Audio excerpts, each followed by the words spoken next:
Welcome back for another deep dive. This time, we're all about a true legend, the B-17 Flying Fortress. And, we don't do just surface-level stuff here. No, sir. This is like, imagine you're walking into a room full of history buffs, right? Okay, I like it. You got some serious B-17 knowledge to impress this crowd. That's our goal today. I'm ready. Our source material is a great YouTube video, Boeing B-17 Flying Fortress La Fortaleza Volante. And it is packed with those little details, those really fascinating things. Like, did you know some pilots actually preferred it over the B-24, even though the B-24 is bigger? Really? Yeah. And then there's that whole thing with Nazi Germany capturing B-17s. What was that all about? Lots to unpack there. So let's dive right in. The B-17 story, it's about so much more than just nuts and bolts and, sheet metal. It represents a pivotal shift in aviation. Totally. 1934, picture it. The U.S. Army Air Corps. They're on the hunt for a new bomber. Boeing steps up with the Model 299, going head-to-head with Martin's Model 146. This was high stakes, though. Everything came down to a single test flight. Can you imagine? Intense. And here's a fun fact. This iconic plane almost had a completely different name. It took a Seattle Times reporter, who was, I guess, pretty impressed by all those machine guns, to call it the Flying Fortress. Branding, it matters. Even back then, a good name could really capture the public's attention. Totally. But get this. Despite all the buzz, the prototype crashed in a test flight. Order canceled. Proof that even legends have setbacks. For big time. Thankfully, the Army Air Corps, they saw potential. They ordered 13 pre-production models. Let's keep testing. So let's talk specs, because this plane was a beast. Maximum takeoff weight, 30 tons. Range. Tried New York to LA on one tank of gas. Oh, and don't forget those .50 caliber machine guns.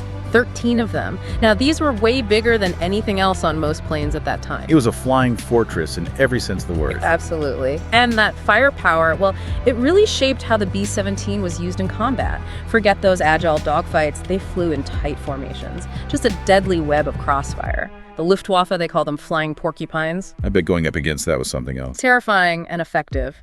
But as the war went on, things changed. That's where those P-51 Mustang escorts come in. That changed air combat forever. Speaking of how the war changed, it's mind-blowing to think about just how many B-17s were built during World War II. The numbers are staggering. We're talking over 12,000 B-17s. And get this, the B-17G variant alone, almost 8,600 of those were built. 8,600? I mean, that's more than some countries' entire air forces today. It really puts the scale of things in perspective, doesn't it? It speaks to the incredible industrial might of the U.S. during that era, something we often kind of gloss over when we talk about the war, Yeah, it's easy to get caught up in the battles and forget about the massive logistical machine behind it all. Exactly. And the B-17, it wasn't just a weapon, it was a symbol of that industrial power, a symbol of American commitment to the war effort. Absolutely. And while we mostly associate the B-17 with those massive bombing campaigns in Europe, it actually played a role in the Pacific theater too. Right, a lot of people don't realize that. B-17 was there in the Pacific, hitting Japanese shipping lanes, airfields. Shows how adaptable the aircraft really was. So not just a one-trick pony, huh? And hold on to your hats, because here's another fact. The B-17's influence, it went way beyond the U.S. Air Force. Oh, absolutely. The British needed heavy bombers desperately, so they incorporated B-17s into the Royal Air Force. And even the Soviet Union got in on the action. They received 73 B-17s through the Lend-Lease program. Wow, 73 of them. To the Soviet Union. That's wild. This American-made aircraft truly had a global impact. No doubt about it. The B-17's legacy, it went beyond borders, shaping air power on multiple fronts. Speaking of legacy, let's talk about the B-17's reputation for toughness. You've all seen the pictures, these battered flying fortresses barely holding together but somehow making it back home. What made them so resilient? It wasn't just luck, that's for sure. A lot of it comes down to smart design, and of course the incredible skill and bravery of the crews who flew them. For starters, the B-17 had multiple engines, so if one or even two got knocked out, it could still stay in the air. Now, I've heard that the B-17's design actually made it more resilient than the B-24 Liberator, even though the B-24 was larger. Is there any truth to that? Absolutely. In fact, a lot of pilots, they swore by the B-17. They preferred it over the B-24, particularly after experiencing an engine failure. Why is that?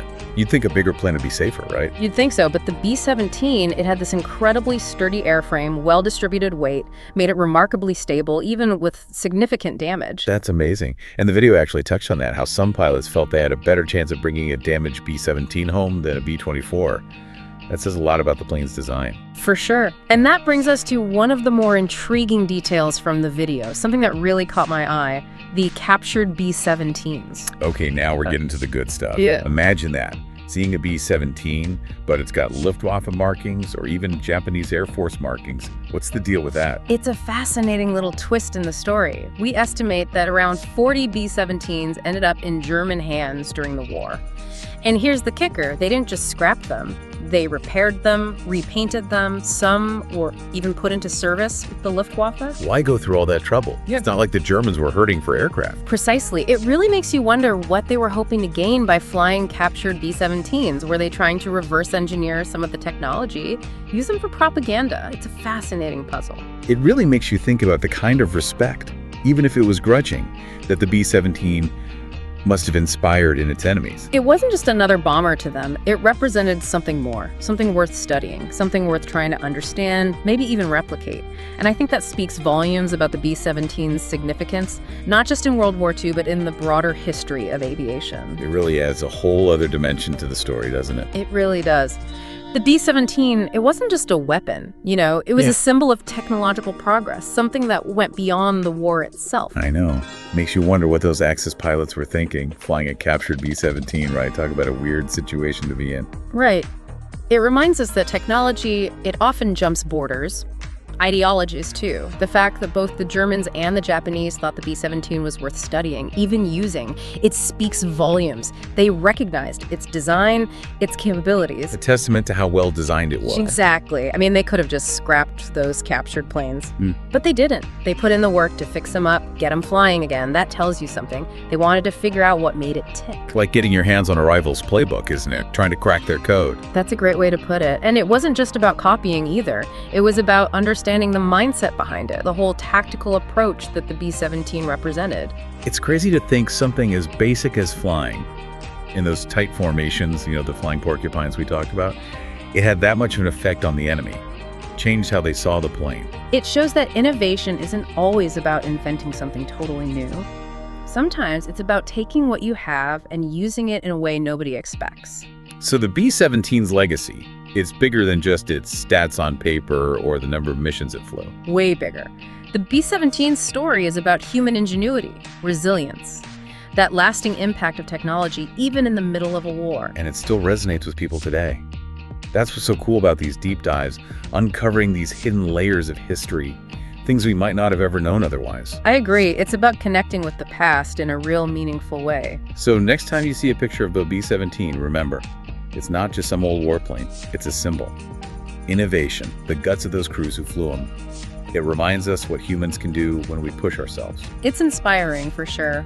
Reminds us to push those boundaries, challenge what seems impossible. Couldn't have said it better myself. And on that note, we're gonna have to wrap up this deep dive. But hey, don't let the exploration stop here. There's a whole world of amazing stories out there just waiting for us to uncover them. Until next time.